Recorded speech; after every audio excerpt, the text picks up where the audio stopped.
प्यारे बच्चों, फरवरी में क्लास 12 का जो बोर्ड एग्जाम है वो बिल्कुल होना तय है। और फरवरी में बोर्ड एग्जाम होने के लिए आपकी तैयारी जो है कम से कम आपकी दिसंबर लास्ट तक पूरी तैयारी हो जाए, क्योंकि आपके जनवरी से आपके प्रैक्टिकल एग्जाम शुरू हो जाते हैं स्कूल में। ठीक है, और प्रैक्टिकल भी आपका 30 नंबर का होता है। पूरी फिजिक्स की अगर हम बात करें तो फिजिक्स का जो 100 नंबर है वो 2 पार्ट में डिवाइड होता है। एक 30 नंबर का आपका प्रैक्टिकल जो कि स्कूल में होता है, और दूसरा 70 नंबर का थ्योरी एग्जाम जो आप बोर्ड एग्जाम जो आप बैठ के आराम से दोगे। ठीक है, तो यानी जो 70 नंबर की तैयारी है, इस 70 नंबर की तैयारी को आपको इस तरीके से करना है कि इसमें 70 में 70 आप आसानी से स्कोर कर सको। और इसे तैयार करने के लिए आप अभी तक, हम ये मान के चल रहे हैं, अभी आप 0 लेवल पर खड़े हैं। ठीक है, यानी अभी तक आपने कुछ भी नहीं पढ़ा है, तो ये आपके पास अंतिम मौका है कि ये अंतिम के 4 महीनों में आप पढ़कर एग्जाम में फिजिक्स में 70 में 70 आसानी से स्कोर कर सकते हैं। और ये हर साल बच्चों ने करके दिखाया है, इसमें कोई भी दो राय नहीं है। ठीक है, जैसा कि आप सभी लोगों ने देखा भी था कि अनुज कुमार मिश्रा इसी क्रैश कोर्स यानी कि सितंबर से ही पढ़कर बोर्ड एग्जाम में जबरदस्त अंक स्कोर किया, और यही सेम काम आपको भी करना है। लेकिन आपके लिए मैं 2 ऑप्शन बहुत एकदम सिंपल और सटीक रखने वाला हूं, क्योंकि ये जो 2 ऑप्शन मैं आपको दे रहा हूं, इन दोनों तरीके से आप आसानी से एग्जाम में नंबर स्कोर कर सकते हैं। तो देखा जाए आपके पास सितंबर, अक्टूबर, नवंबर और दिसंबर, टोटल ये 4 महीने आपके पास है, यानी 120 दिन। और 120 दिन का ये जो मास्टर प्लान आज के इस सेशन में हम आप बात करने वाले हैं, ये बहुत जबरदस्त होने वाला। अगर ये सारी चीज आप शुरू से लेकर लास्ट तक देख लिए, अच्छे से एक एक चीज को फॉलो कर लिए, तो भाई एग्जाम में आपका फिजिक्स में 70 में 70 एकदम तय है। अच्छा, 1 सितंबर को क्या होने वाला है वो अभी मैं आपको लास्ट में बताऊंगा, इस पे ज्यादा टाइम वेस्ट नहीं कर रहा हूं। ठीक है, देखिए फिजिक्स में बेटा 95 प्लस कैसे लाएं? फिजिक्स में 95 प्लस स्कोर करने के लिए 2 तरीके। सबसे पहली चीज, आपका जो प्रैक्टिकल एग्जाम है 30 नंबर, वो भी आपको बहुत बेहतरीन तरीके से करना है, क्योंकि आपके प्रैक्टिकल एग्जाम में भाई बाहर से टीचर आते हैं वाइवा लेने के लिए। ठीक है, तो भाई कुछ नंबर आपके स्कूल के हाथ में होता है, कुछ बाहर के टीचर यानी आप की मेहनत पर भी होता है। तो उसमें इतनी तैयारी रखिए कि 30 में 30 या 28 या 29 आपको आराम से मिल जाए। वैसे जनरली अगर आप थोड़ा बहुत भी मेहनत करेंगे तो 30 में 30 मिल जाएगा। अगर वहां 30 में 30 आप पा गए और इधर 70 में 70 ला दिए, या 70 में 68 ला दिए, या 66 65 ला दिए, तो आपका आराम से जो है 95 प्लस स्कोर हो जाएगा। तो अब देखिए फिजिक्स में बेटा 0 से हीरो बनने के लिए आपके पास 2 रास्ते हैं। कितने हैं आपके पास? फिजिक्स में 0 से हीरो बनने के लिए 2 तरीके हैं। पहला, या तो आप खुद से मेहनत करें, दूसरा या आप हमारे साथ मेहनत करें।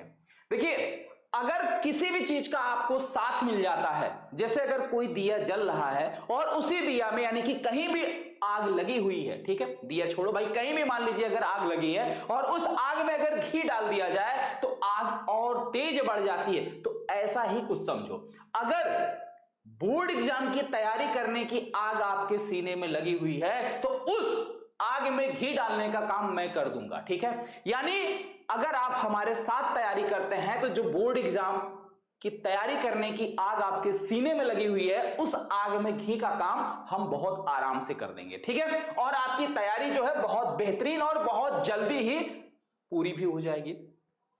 अगर आप हमारे साथ मिलके मेहनत कर रहे हैं तो आपको क्या करना होगा, या अगर आप खुद से अकेले मेहनत कर रहे हैं तो आपको क्या करना होगा, दोनों में फर्क समझ लीजिए, फिर आप तय करिएगा कि कैसे आपको मेहनत करना, वो आपके ऊपर डिपेंड है। ठीक है, अगर आप हमारे साथ मिलके मेहनत कर रहे हैं बेटा तो आपको क्या करना होगा? सबसे पहली चीज, हम आपकी जो शुरुआत है वो बिल्कुल 0 से कराएंगे। ठीक है, यानी 0 से एक नई शुरुआत, क्योंकि हम अभी ये मान के चल रहे हैं कि ये जो जितना भी आपका समय गया ये टाइम आपने वेस्ट कर दिया है और आप इसमें थोड़ा बहुत पढ़े या कुछ भी नहीं पढ़े, हम ये मान के चल रहे हैं। ठीक है, तो भाई 0 से हीरो तक का सफर आपको कैसे तय करना है? सितंबर से आपको एक नई शुरुआत में देने वाला हूं।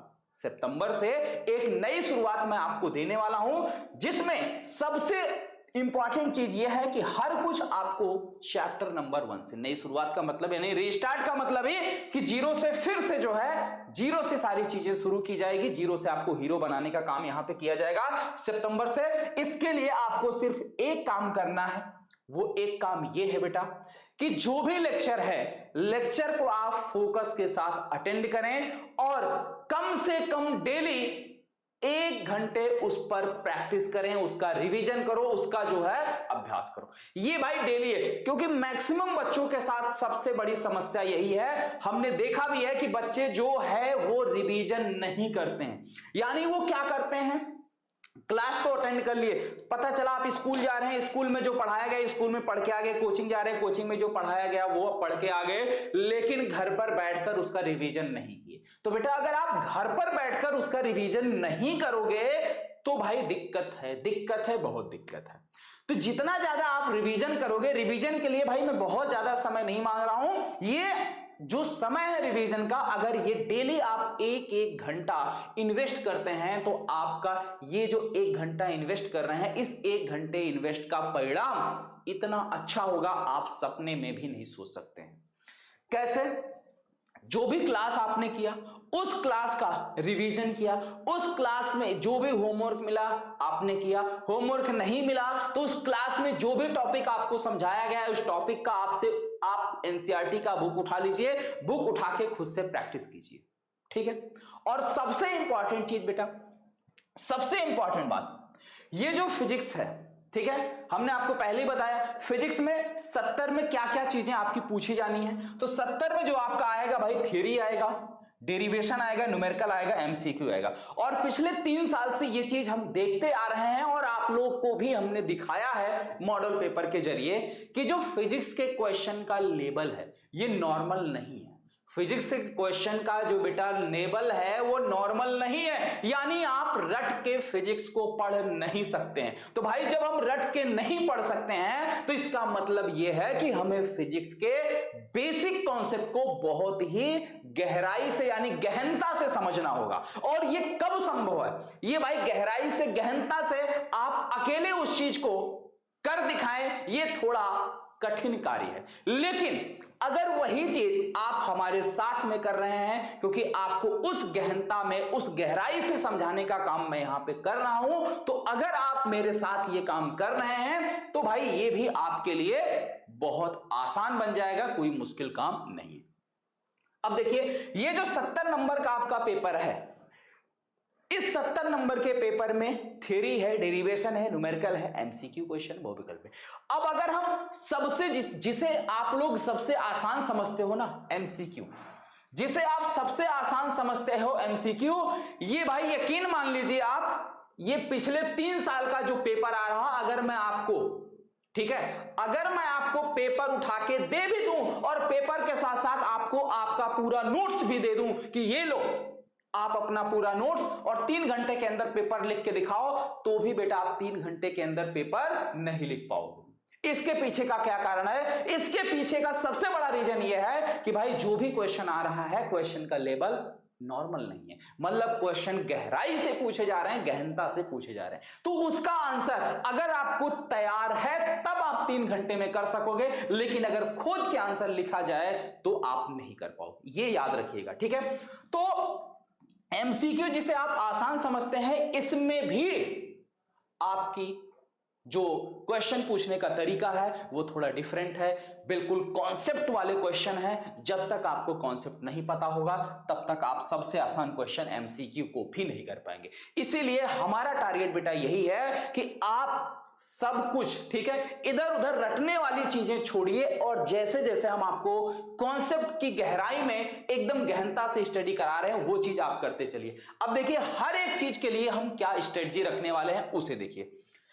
आपके थ्योरी को हम किस तरीके से तैयार कराएंगे, आपके डेरिवेशन को किस तरीके से मैं तैयार कराऊंगा, न्यूमेरिकल की क्या स्ट्रेटजी रहने वाली है और एमसीक्यू क्वेश्चन की क्या स्ट्रेटजी रहने वाली है, इन सब की अलग अलग क्या स्ट्रेटजी है वो मैं आपको एकदम बता रहा हूं। बहुत ही ध्यान से देखिएगा, लाइक शेयर तो बेटा करते चलिएगा। कमेंट सेक्शन में आप लोग कमेंट करके बताओ क्या आप हमारे साथ मेहनत करने के लिए रेडी है या नहीं। तो सभी लोग बेटा प्रॉमिस करिए कि यस सर, आज से हम आपके साथ मेहनत करने के लिए तैयार हैं। और ये जो सितंबर से लेकर दिसंबर तक का सफर है, यानी ये जो 4 महीने यानी 120 दिन का, इसी 120 दिन में भाई आपकी ये जबरदस्त महोत्सव, दिवाली वगैरह आएगी, नवरात्रि वगैरह आएगी। तो भाई कैसे कैसे ये 4 महीने बीत जाएंगे आपको पता तक नहीं चलेगा, लेकिन हमें जैसे तैसे इन 120 दिन को बीतने नहीं देना है। इस 120 दिन में अपनी तैयारी जबरदस्त रखनी है, ठीक है। और इसके लिए अगर आप हमारे साथ चल रहे हैं तो भाई आज सभी लोग वादा करिए, यस सर, आज से आज हमसे, ठीक है, हम आपके साथ पूरी मेहनत करने के लिए तैयार हैं। आप जैसे जैसे चीजों को करा रहे हैं कराते चलिए, हम आपके साथ चलें, ठीक है। क्योंकि आपको भी पता है कि शुभम क्लासेस पर ये यूपी बोर्ड का भाई छठा बैच है। इससे पहले 5 बैच ऑलरेडी हम लोग कंप्लीट कर चुके हैं। तो सोचो जब 5 बैच ऑलरेडी कंप्लीट कर चुके हैं तो भाई बोर्ड एग्जाम की तैयारी कैसे करानी है, उसका एक्सपीरियंस, उसका अनुभव हम लोगों के पास भरपूर है। कहीं भी किसी भी एक्सपीरियंस या अनुभव की कमी नहीं है। अब देखिए थ्योरी की क्या स्ट्रेटजी है। थियरी को पढ़ने के लिए बेटा सबसे पहला काम आपको क्या करना चाहिए, जो कोई भी फिजिक्स की थियरी अगर आप पढ़ रहे हैं तो जो भी थियरी पढ़ रहे हैं, जैसे मान लीजिए एक सिंपल सी थियरी हम ले रहे हैं, जैसे मान लीजिए मैक्सवेल के, ठीक है, मैक्सवेल के विद्युत चुंबकीय तरंग का सिद्धांत या हाइगेंस के द्वितीयक तरंगिकाओं का सिद्धांत, पूरा थियरी। अब इस सिद्धांत में उस सिद्धांत को आप ऐसे मत रटिए कि जैसे मैक्सवेल के विद्युत चुंबकीय तरंग सिद्धांत में कहा जाता है कि विद्युत चुंबकीय तरंगों की वेग जो है प्रकाश के वेग के बराबर होती है, विद्युत चुंबकीय तरंगे जो है त्वरित आवेश के द्वारा उत्पन्न होती। नहीं बेटा, इस तरीके से घास की तरीके से नहीं रटना है। इसको प्रॉपर एक एक चीज फील करके, एक एक चीज को विजुलाइज करके हमें समझना है कि ये जो भाई विद्युत चुंबकीय तरंगे उत्पन्न हो रही है, इसकी अगर चाल यानी स्पीड अगर प्रकाश के बराबर है तो भाई कैसे प्रकाश के बराबर हो रही है, क्योंकि जो विद्युत चुंबकीय क्षेत्र है, ठीक है, ई, ठीक है, वैद्युत क्षेत्र परिवर्ती वैद्युत क्षेत्र के कारण उत्पन्न होता है और परिवर्ती वैद्युत क्षेत्र का आयाम और चुंबकीय क्षेत्र के आयाम का अनुपात ये प्रकाश की चाल आती है, यानी c के बराबर होता है। तो भाई अगर इनका अनुपात c के बराबर और इसी के लंबवत विद्युत चुंबकीय तरंगे उत्पन्न हो रही है, यानी ये c आ रहा है, मतलब हाँ अब ये प्रकाश के वेग के बराबर चीजें चल रही। तो मतलब एक एक चीज का जो रीजन है, जो कॉन्सेप्ट है, उसे चीजों को फील करते हुए, समझते हुए चलिए। यही सबसे बड़ी समस्या आप लोगों की होती है कि जब चीजों को समझाया जाता है आप ध्यान नहीं देते। जैसे अभी कल की मैं क्लास की बात करूं तो कल जब मैं थियरी को समझा रहा था तो बहुत सारे बच्चों की दिक्कत यहां थे कि सर आपने पहले से लिख लिया है, आपने बेटा वो पहले से लिख इसलिए लिया गया था कि जिससे भाई, क्योंकि आप 1.5-2 घंटे की क्लास होती है तो आप लगने तो बोर होने, ठीक है, लेकिन लिखने में आपका समय बचे और आपको ज्यादा से ज्यादा मैं उस चीज को समझा सकूं, फील करा सकूं, इसलिए मैंने वो पीपीटी ले लिया था, ठीक है। आ रही बात समझ में? तो कोई भी चीज रहे उसमें आप अपनी पॉजिटिव ढूंढने का प्रयास करिए, चीजों को समझने का प्रयास करिए। तो ये तो बात थी बेटा थियरी की, लेकिन इसके साथ साथ थियरी में अगर किसी को और भी कोई दिक्कत है तो आप कमेंट करके बताइएगा कि सर थियरी की एक पर्टिकुलर स्पेशल या कोई ट्रिक या कोई तरीका हमें बता दीजिए जिससे हम चीजों को सॉल्व कर सकें, तो वो भी आपको मैं बता दूंगा। लेकिन फिलहाल के लिए अभी आप इतनी ट्रिक ये समझिए कि थियरी जब भी मैं पढ़ाऊं तो मेरी पूरी कोशिश में हमेशा यही करता हूं कि थियरी को पूरा फील करा दूं, पूरा विजुअलाइज करा दूं, और वो चीज आप हमारे साथ समझने का प्रयास करिए। लाइव चैट में फालतू वाली बात ना किया करिए, ठीक है, समझ गए? तो भाई इस चीज को हमारे साथ समझने का प्रयास करिएगा। और यहां पे अगर हम बात करें बेटा डेरिवेशन की, तो डेरिवेशन की क्या स्ट्रेटजी है? तो डेरिवेशन की स्ट्रेटजी के लिए सबसे पहले तो एक चीज हम आपको बता दें, अगर आप YouTube पर सर्च कर लोगे class 12th physics most important derivation, class 12th physics most important derivation, और लास्ट में शुभम क्लासेस, शुभम क्लासेस, इस तरीके से ऐड कर लेना, ठीक है। यानी इतना टाइप करने के बाद अगर बात पीछे में ये चीज लगा दोगे शुभम क्लासेस, तुरंत ये वीडियो आपके सामने खुल के आएगी। और इसके अंदर फिजिक्स की जो डेरिवेशन है, डेरिवेशन में क्या होता है, डेरिवेशन में हमें स्टार्टिंग पॉइंट भी पता होता है और एंड पॉइंट भी पता होता है, दोनों पॉइंट पते होते हैं, ठीक है। स्टार्टिंग पॉइंट भी पता होता है, एंड पॉइंट भी पता होता है, लेकिन बस यही आपको समझना है कि भाई स्टार्टिंग कौन है, एंड कौन है, ठीक है। तो इतना अगर आप समझ लिए तो डेरिवेशन में कुछ है ही नहीं। जैसे एक एग्जांपल मैं आपको देता हूं, जैसे एक छोटा सा एग्जांपल बेटा डेरिवेशन का समझिए। अगर हम आपसे बोले बेटा समांतर प्लेट संधारित्र की धारिता निकालिए, समांतर प्लेट संधारित्र की धारिता निकालिए, एक छोटा सा डेरिवेशन एग्जांपल है, ध्यान से समझो। समांतर प्लेट संधारित्र की धारिता। ठीक है, अब आपको पता है कि समांतर प्लेट संधारित्र की जो धारिता होती है, अगर फार्मूला याद है तो बहुत अच्छी बात है, नहीं याद है तो बेटा कोशिश रखिए, और ये सारी चीजें प्रैक्टिस पर डिपेंड है, जितना ज्यादा आप प्रैक्टिस करेंगे चीजें आपको उतना याद होंगी। C बराबर एप्सिलॉन नॉट A अपान में D, ये होता है समांतर प्लेट संधारित्र की धारिता का सूत्र। लेकिन ये हमें अगर डिराइव करना हो, यानी इसे हमें क्या करना हो, डिराइव करना हो, यानी इसको ठीक है। अब देखिए कैसे करना। सबसे पहली चीज पूछा समांतर प्लेट, तो समांतर प्लेट संधारित्र होता क्या है, ये तो कॉन्सेप्ट आपके दिमाग में घुस ही गया होगा ना, कि समांतर प्लेट की अगर हम बात कर रहे हैं तो इसमें दो प्लेटें होती हैं, इनके बीच की दूरी d मानी जाती है, इस प्लेट का क्षेत्रफल a माना जाता है, एक प्लेट पर अगर प्लस q आवेश होता है तो दूसरे पर माइनस q आवेश होता है, राइट। इसका आवेश घनत्व सिग्मा, इसका भी आवेश घनत्व सिग्मा, क्योंकि आवेश घनत्व दोनों का बराबर है, क्यों, क्योंकि नंबर ऑफ आवेश दोनों पे बराबर है। वो अलग बात है कि एक पे पॉजिटिव है एक पे नेगेटिव। ठीक है, आगे बात समझ में। तो अब देखिए निकालने क्या है, धारिता, इतना तो समझ गए।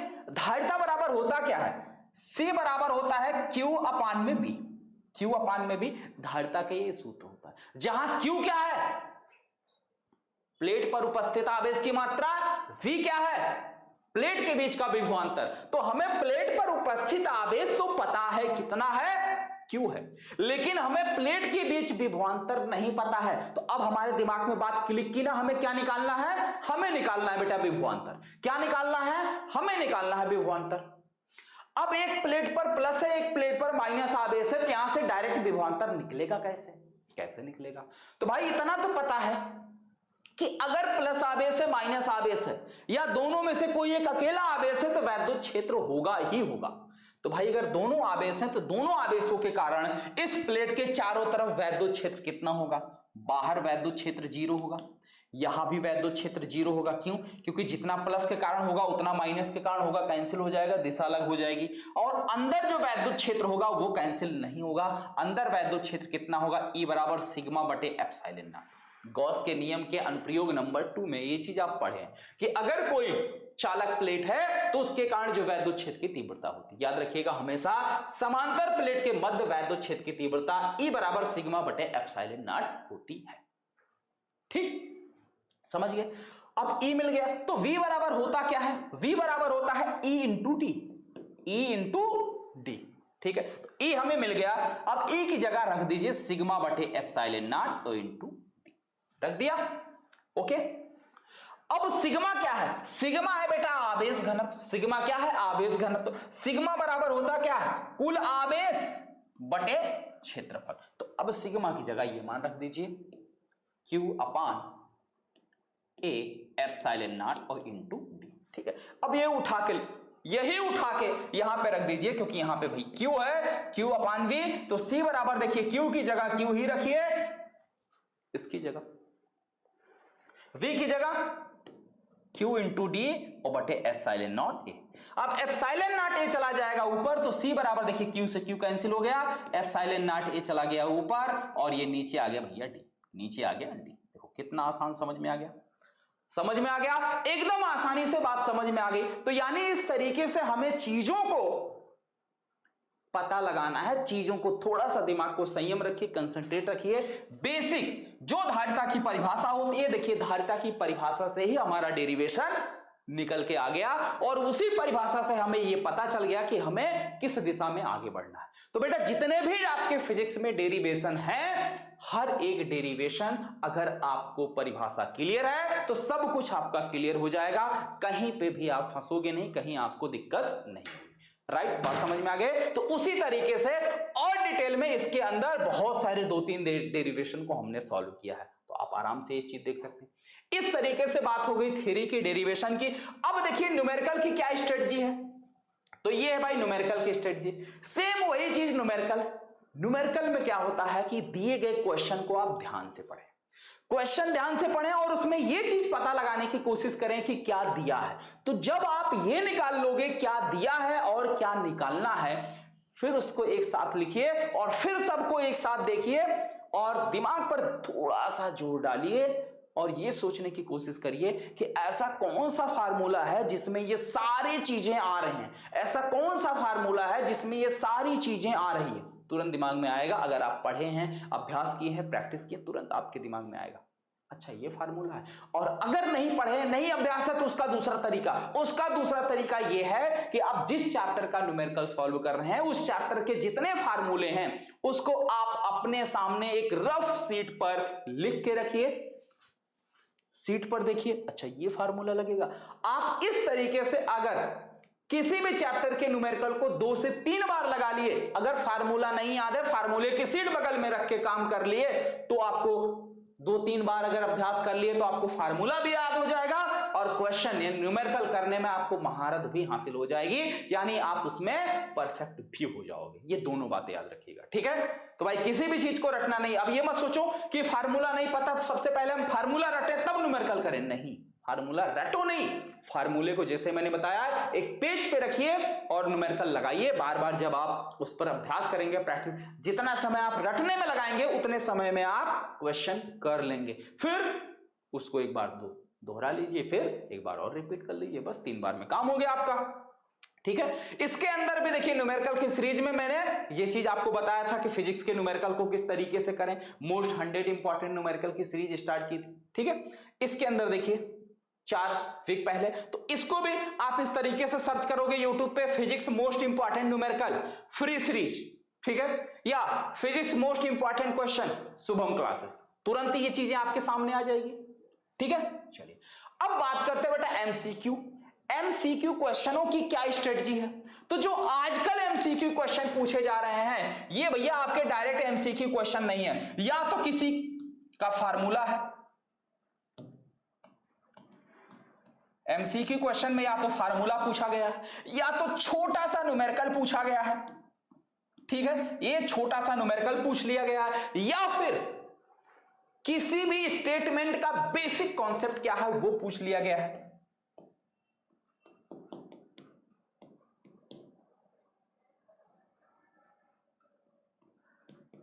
ठीक है, बेसिक कॉन्सेप्ट क्या है वो चीज पूछ लिया गया। तो यानी ये डायरेक्ट जो एमसीक्यू क्वेश्चन रटने वाली बात थी, यहां रटने वाली बात खत्म हो जाती है, ठीक है। सब फार्मूला क्लियर है, न्यूमेरिकल क्लियर है, बेसिक कॉन्सेप्ट क्लियर है, तो एमसीक्यू ना तो आपको कभी पढ़ने की जरूरत पड़ेगी ना आपको रटने की जरूरत पड़ेगी, ऑटोमेटिक क्लियर रहेगा, ठीक, ऑटोमेटिक क्लियर रहेगा, राइट। अब देखिए, अब सबसे इंपॉर्टेंट चीज, इतनी तो बात हो गई, अब आपके मन में सबसे बड़ा सवाल यह होगा कि सर अभी तो आप फिजिक्स का पार्ट 1 खत्म कर चुके हैं, तो अभी हमने कुछ नहीं पढ़ा है, तो हम कैसे आपके साथ चलें, कैसे आपके साथ चलकर हम तैयारी कर सकते हैं। तो भाई आज से जैसा कि हमने आपसे प्रॉमिस लिया और आपको ये प्रॉमिस भी करना है, क्योंकि हर एक चीज सितंबर से, यानी 1 सितंबर से आपका फिर से चैप्टर नंबर 1 से चीजें शुरू हो रही, तो जिसका भी छूट गया है बिल्कुल भी पैनिक नहीं होना है, बस आपको हमारे साथ चलना है। कैसे चलना है, ये 1 सितंबर से बेटा आपका क्रैश कोर्स आ रहा है, और इस 1, ठीक है, सितंबर से क्रैश कोर्स के अंदर आपको हर एक सब्जेक्ट का लेसन नंबर 1 से शुरू से आपको 0 से हीरो बनाने का काम किया जाएगा। बस इसमें आप अपना पूरा संपूर्ण योगदान 100% दीजिएगा, और इसके साथ साथ सिर्फ इतना ही नहीं, लेसन नंबर 1 से आपको चीजें फिर से पढ़ाई भी जाएंगी, उसके साथ साथ पूरे बुक से 200 इंपॉर्टेंट क्वेश्चन का बुकलेट भी आपको दिया जाएगा, उसके बाद इंपॉर्टेंट क्वेश्चन और उसके आंसर भी आपको मिलेंगे, ठीक है। पिछले 3 साल के पेपर का सॉल्यूशन भी आपको कराया जाएगा, 1 शॉट में चैप्टर को रिवीजन भी कराया जाएगा, और 3 गेस्ट पेपर भी आपको प्रोवाइड किए जाएंगे। तो ये इतनी सारी चीजें आपको इस क्रैश कोर्स के अंदर मिलेंगी, जो कि 1 सितंबर से कराया जा रहा है, जिसकी प्राइस बेटा मात्र 1299 रुपए है। तो भाई बिल्कुल भी देर ना करें, आप लोग इस बैच से जुड़ जाइए। इस बैच से जुड़ने में और इस बैच से जुड़कर तैयारी करने में जो, ठीक है, रिजल्ट आप स्कोर करोगे उसको आप सपने में भी नहीं सोच सकते, क्योंकि क्रैश कोर्स से जिस तरीके से, देखिए, अनुज कुमार मिश्रा को बुलाने का, यानी ये जो स्टेट टॉपर का, स्टेट 6, ठीक है, जो स्टेट रैंक 6 का ये बच्चा था अनुज कुमार मिश्रा, इसको बुलाने का सिर्फ एक मकसद था कि भाई इस बच्चे ने, बहुत सारे ऐसे स्टूडेंट थे, बहुत सारे बच्चों को जो क्रैश कोर्स से पढ़कर एग्जाम में टॉप किए थे, ठीक है, हमने बुलाया, लेकिन बच्चे दूर दूर होने की वजह से वो नहीं आ पाए। अब ये बच्चा पास का था, वाराणसी का ही था, तो ये बच्चा आ गया और इस बच्चे ने आपको पूरी जेन्युइन बात बताई कि किस तरीके से बच्चे ने क्रैश कोर्स में जुड़ा और किस तरीके से क्रैश कोर्स से पढ़कर एग्जाम में देखिए मात्र 5 नंबर कम थे, नहीं तो ये बच्चा स्टेट रैंक 1 होता। ठीक है, चलिए।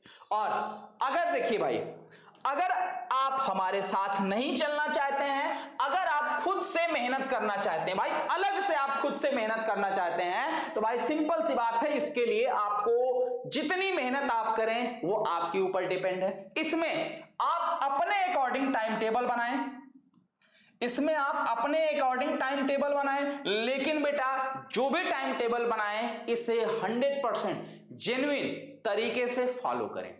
ये नहीं आज पढ़ लिए, आज रात में 3 बजे तक पढ़ लिए और कल सुबह जो है 12 बजे तक सो लिए, ठीक है, फिर अगले दिन रात में 3 बजे तक पढ़ लिए, ऐसे ऐसे 2-3 दिन पढ़े, पता चला चौथे दिन बीमार हो गए। ठीक है, अब चौथे दिन बीमार हो गए, पता चला 2-3 दिन जो है बीमारी की वजह से ना पढ़ पाए। तो भाई ऐसा कुछ नहीं करना है, ऐसा टाइम टेबल नहीं बनाना है कि 1-2 दिन पढ़ ले फिर 3-4 दिन बीमार रहे। तो भाई 3-4 दिन का नुकसान हो गया ना, हो गया 3-4 दिन का नुकसान। तो बेटा काम आपको वही करना है जो डेली रूटीन में हो, डेली उस चीज को आप फॉलो कर सको, राइट।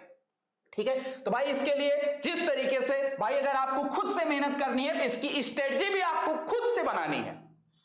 अगर आप किस तरीके से पढ़ना चाहते हैं, कैसे पढ़ना चाहते हैं, आप खुद से मेहनत कर रहे हैं तो वो आपके ऊपर डिपेंड है ना। तो इसकी स्ट्रेटजी भी बेटा आपको स्वयं बनानी, खुद बनानी है।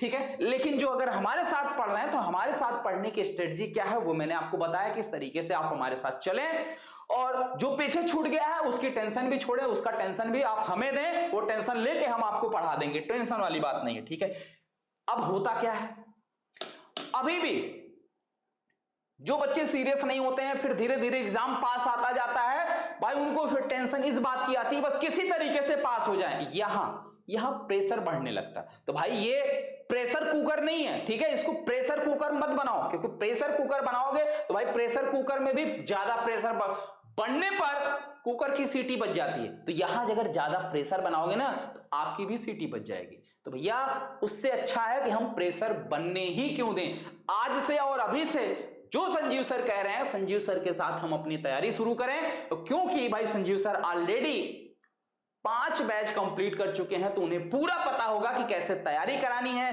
कैसे पेपर आएंगे, कैसे क्वेश्चन होंगे, सब कुछ सर पता है। तो भाई उस अकॉर्डिंग आपको हम तैयारी कराएंगे। और आप सभी के लिए भाई जो बता रहे थे 1 सितंबर का सबसे बड़ा सरप्राइज है, इस साल का सबसे बड़ा सरप्राइज है, और इस सरप्राइज के लिए आप तैयार रहिएगा शाम 7 बजे। ठीक है, हर एक बच्चा लाइव आएगा और इस न्यूज को हर जगह आग की तरीके से बेटा आप लोग फैला दीजिए, शेयर कर दीजिए जितना ज्यादा से ज्यादा हो सकता है। और जैसा कि आप देख रहे हैं कि शुभम क्लासेस से पढ़कर बच्चे बोर्ड एग्जाम में बढ़िया नंबर स्कोर किए हैं, तो ये काम बेटा आपको भी करना है। आपके लिए ये क्रैश कोर्स जो है आ चुका है। तो भाई अगर आप तीनों बैच चाहते हैं तो तीनों बैच की प्राइस मात्र 1499 रुपए में आपको तीनों बैच मिलेंगे। लेकिन अगर आप सिर्फ क्रैश कोर्स चाहते हैं तो ये है 1299 रुपए। और जो बच्चे पहले से जुड़ चुके हैं उन्हें पेमेंट करने की जरूरत नहीं। जो बच्चे चाहे इसमें जुड़े हो या इसमें जुड़े हो, दोनों में से किसी भी बैच में जुड़े हो, उनको अलग से बेटा, यही तो शुभम क्लासेस की सबसे खास बात है कि कोई भी न्यू बैच आता है तो अपने पुराने बच्चों से मैं पेमेंट नहीं लेता। एक बार अगर आप शुभम क्लासेस पे जुड़ गए हैं तो जब तक आपका एग्जाम नहीं हो जाता तब तक आपसे किसी भी प्रकार का ना तो मैं पेमेंट लूंगा, ना मैं आपका साथ छोड़ूंगा।